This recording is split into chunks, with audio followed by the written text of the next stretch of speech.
근데 오늘 문재인 대통령이 홍은동 사저죠. 이제 사저에서 관저로 이제 출근을 했는데 아직 관저가 마무리가 안 된 것 같아요.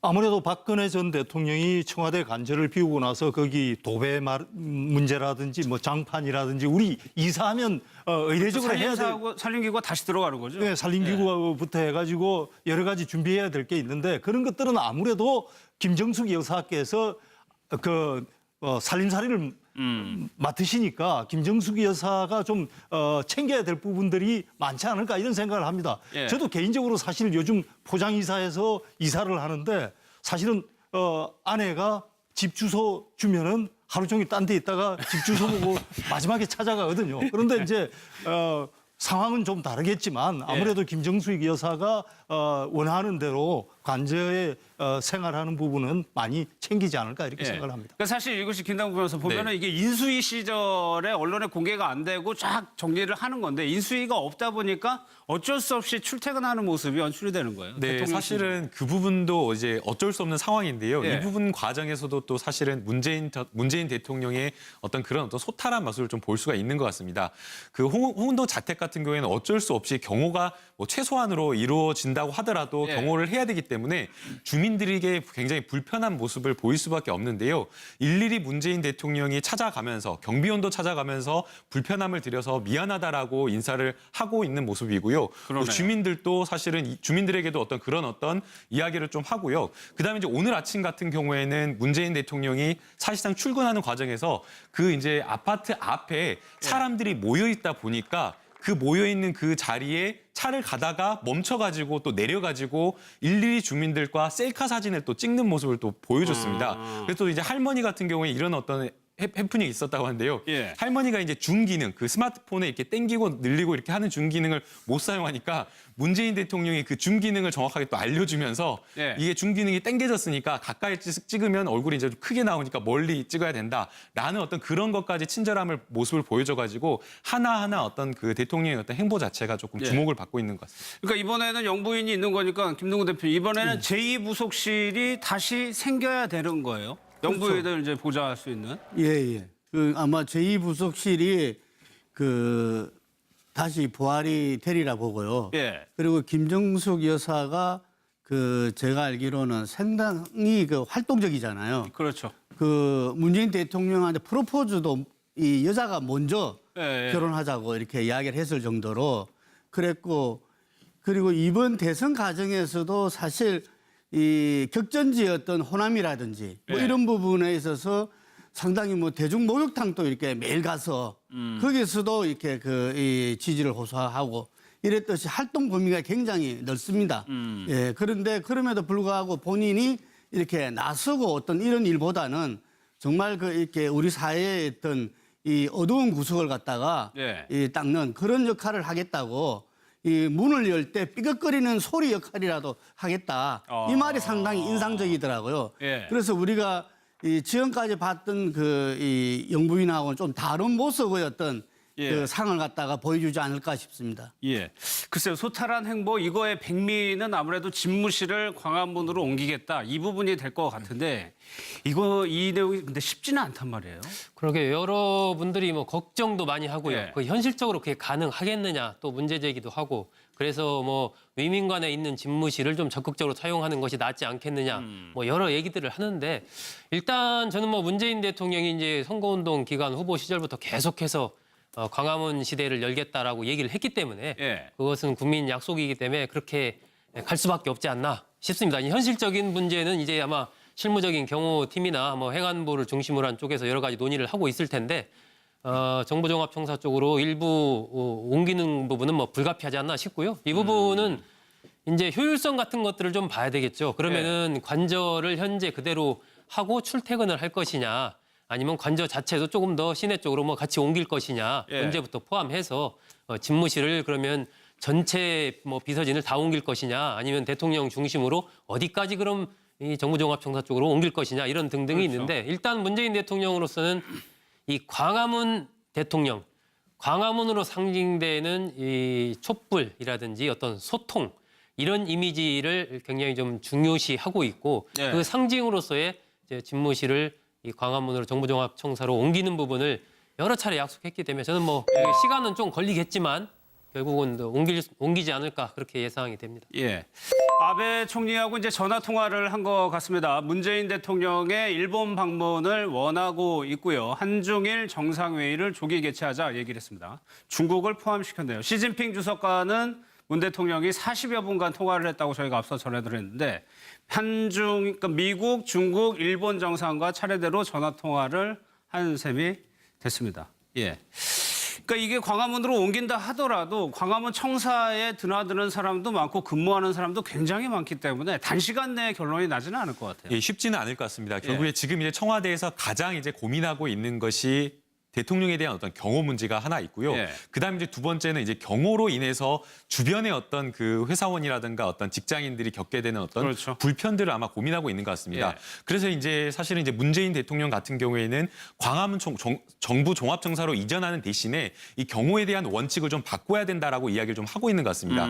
과거에 보게 되면 그 대통령이 이동한다라고 한다면 신호라든지 이런 것들을 전부 다 잡고 그다음에 해당 관할 경찰서의 어떤 그 페트로카라든가 이런 것들을 호위하면서 굉장히 뭔가 그러니까 그 대통령을 위해서는 어떤 편의를 봐줬지만 예. 다른 어떤 주변에 있는 사람들에서는 약간 불편함을 얻는 어떤 그런 어떤 경험을 했었는데 이제는 그런 어떤 것이 아니라 열린 대통령, 그러니까 열린 경호를 해서 정말 경호 자체를 좀 최소화하고 예. 대통령이 있다고 하더라도 경호를 한다고 하더라도 정말 있는지 없는지 그런 정도의 수준으로 돼야 되는 것이 아니냐라고 예. 지금 이렇게 해서 최소한의 어떤 불편을 줄이는 방향으로 지금 고민을 하고 있는 것으로 보입니다. 예. 소국장님 그리고요 경호실장에 이제 주영훈 씨가 이제 임명이 됐는데 사실 노무현 전 대통령하고 그때부터 인연이 이어져 내려왔더라고요. 그렇죠. 원래 이제 경호실에 입사한 건 1984년이거든요. 예. 노태우 대통령 시절에도 이제 가족 이 관저 쪽 경호를 맡았었고 노무현 대통령 시절에 이 가족 일종의 수행부장이죠. 가족들을 가까이에서 이제 근접 경호를 하는 이 가족부장이었는데 그 인연이 바탕이 돼서 노무현 전 대통령이 퇴임한 후에도 봉화마을에서 노 전 대통령의 경호 팀장으로 경호를 예. 담당을 했었고 노 전 대통령이 서거한 이후에는 이제 권양숙 여사의 경호를 맡았었죠. 그래서 보통 이 봉화마을에 다녀오는 사람들이 이제 봉화마을 실장 뭐 이렇게 이제 불렸었죠. 아. 그런 식으로 어떤 경호 관련하면 이 노무현 전 대통령과 관련해서 이제 주영훈 경호실장이 진작부터 뭐 사실상 만약에 문 대통령이 당선되면 경호실장을 하지 않겠는가라는 예, 것이 예, 이제 공감대가 형성돼 있는 예. 뭐 그런 상황이었고요. 그동안에도 지난 연말에 박 대통령과 관련된 여러 가지 그런 문제들이 불거졌을 때도 관저 정치 이런 얘기들이 막 언론에 보도되고 할 때도 예를 들면 이명박 대통령, 뭐 박근혜 대통령 아니 과거 참여정부 시절 김대중 대통령 시절에도 다 마찬가지로 관저에서도 하고 했던 건 아니냐 막 그런 얘기 그때 많았었지 않습니까? 예. 그런 부분에 대해서 주영훈 실장이 무슨 말도 안 되는 소리냐. 그 뭐 김대중 대통령 시절이나 노무현 대통령 시절에는 이 이명박 대통령 시절도 마찬가지인데 출퇴근 분명하게 했다. 뭐 이런 이제 반박하는 글을 자신의 SNS에 올리기도 할 정도로 굉장히 그런 면에서도 굉장히 좀 적극적인 예. 그러니까 단순한 어떤 경호 업무에만 전문성이 있는 그런 걸 넘어서서 예. 굉장히 뭐랄까요 충성도라고 할까요? 이런 것도 좀 가지고 있는 그런 인물로 보입니다.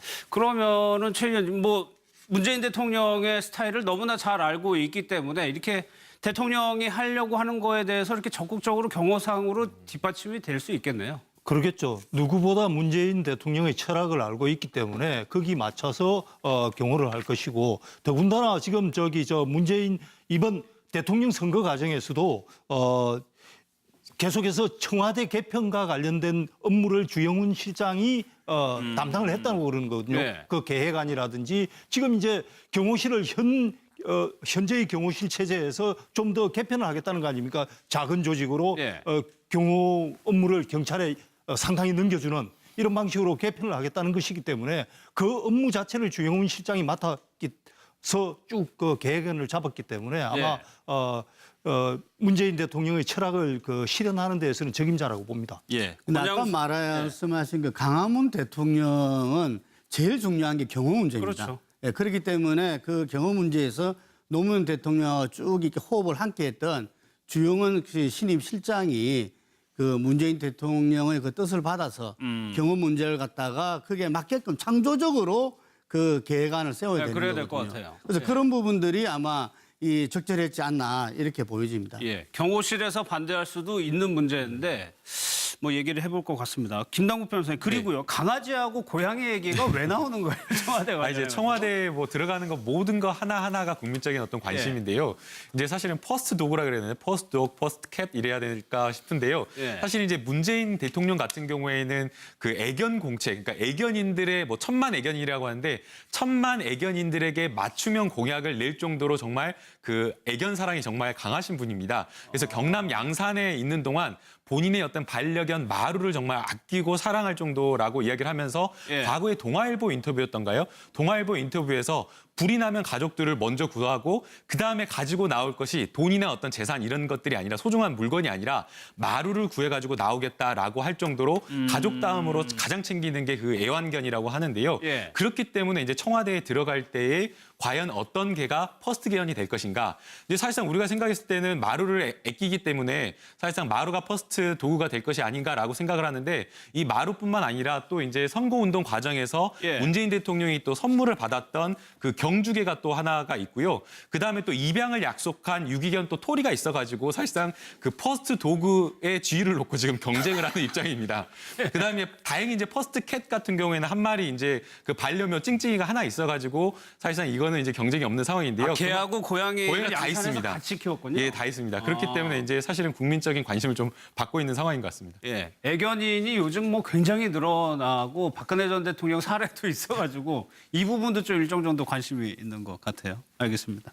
경비원도 찾아가면서 불편함을 드려서 미안하다라고 인사를 하고 있는 모습이고요. 또 그러네요. 주민들도 사실은 주민들에게도 어떤 그런 어떤 이야기를 좀 하고요. 그다음에 이제 오늘 아침 같은 경우에는 문재인 대통령이 사실상 출근하는 과정에서 그 이제 아파트 앞에 사람들이 모여 있다 보니까 그 모여 있는 그 자리에 차를 가다가 멈춰가지고 또 내려가지고 일일이 주민들과 셀카 사진을 또 찍는 모습을 또 보여줬습니다. 그래서 또 이제 할머니 같은 경우에 이런 어떤 해프닝이 있었다고 하는데요. 예. 할머니가 이제 줌 기능, 그 스마트폰에 이렇게 땡기고 늘리고 이렇게 하는 줌 기능을 못 사용하니까 문재인 대통령이 그 줌 기능을 정확하게 또 알려주면서 예. 이게 줌 기능이 땡겨졌으니까 가까이 찍으면 얼굴이 이제 좀 크게 나오니까 멀리 찍어야 된다라는 어떤 그런 것까지 매일 가서 거기서도 이렇게 이 지지를 호소하고 이랬듯이 활동 범위가 굉장히 넓습니다.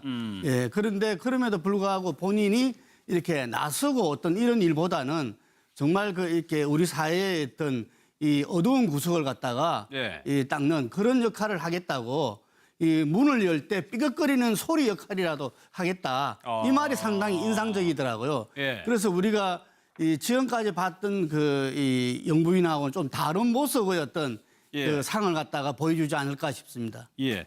글쎄요, 소탈한 행보, 이거의 백미는 아무래도 집무실을 광화문으로 옮기겠다. 이 부분이 될 것 같은데, 이 내용이 근데 쉽지는 않단 말이에요. 친절함을 모습을 보여줘가지고 하나하나 어떤 그 대통령의 어떤 행보 자체가 조금 예. 주목을 받고 있는 것 같습니다. 그러니까 이번에는 영부인이 있는 거니까, 김동구 대표, 이번에는 제2부속실이 다시 생겨야 되는 거예요. 영부인을 이제 보좌할 수 있는. 예, 예. 아마 제2부속실이 다시 부활이 되리라 보고요. 예. 그리고 김정숙 여사가 제가 알기로는 상당히 활동적이잖아요. 그렇죠. 문재인 대통령한테 프로포즈도 이 여자가 먼저 예, 예. 결혼하자고 이렇게 이야기를 했을 정도로 그랬고, 그리고 이번 대선 과정에서도 사실 이 격전지였던 호남이라든지 뭐 예. 이런 부분에 있어서 상당히 대중 목욕탕도 이렇게 보고 마지막에 찾아가거든요. 그런데 이제 상황은 좀 다르겠지만 아무래도 김정숙 여사가 원하는 대로 관저에 생활하는 부분은 많이 챙기지 않을까 이렇게 생각을 합니다. 그러니까 사실 이것이 김남국 변호사 보면은 네. 이게 인수위 시절에 언론에 공개가 안 되고 쫙 정리를 하는 건데 인수위가 없다 보니까 어쩔 수 없이 출퇴근하는 모습이 연출이 되는 거예요. 네, 대통령실은. 사실은 그 부분도 이제 어쩔 수 없는 상황인데요. 예. 이 부분 과정에서도 또 사실은 문재인 대통령의 어떤 그런 어떤 소탈한 모습을 좀 볼 수가 있는 것 같습니다. 그 홍은도 자택 같은 경우에는 어쩔 수 없이 경호가 최소한으로 이루어진다고 하더라도 예. 경호를 해야 되기 때문에 주민들에게 굉장히 불편한 모습을 보일 수밖에 없는데요. 일일이 문재인 대통령이 찾아가면서 근데 오늘 문재인 대통령이 홍은동 사저죠. 이제 사저에서 관저로 이제 출근을 했는데 아직 관저가 마무리가 안 된 것 같아요. 아무래도 박근혜 전 대통령이 청와대 관저를 비우고 나서 거기 도배 문제라든지 뭐 장판이라든지 우리 이사하면 의례적으로 해야 될 산림기구가 다시 들어가는 거죠. 네, 산림기구부터 해가지고 여러 가지 준비해야 될 게 있는데 그런 것들은 아무래도 김정숙 여사께서 살림살이를 맡으시니까 김정숙 여사가 좀 챙겨야 될 부분들이 많지 않을까 이런 생각을 합니다. 예. 저도 개인적으로 사실 요즘 포장이사에서 이사를 하는데 사실은 아내가 집 주소 주면은 하루 종일 딴 데 있다가 집 주소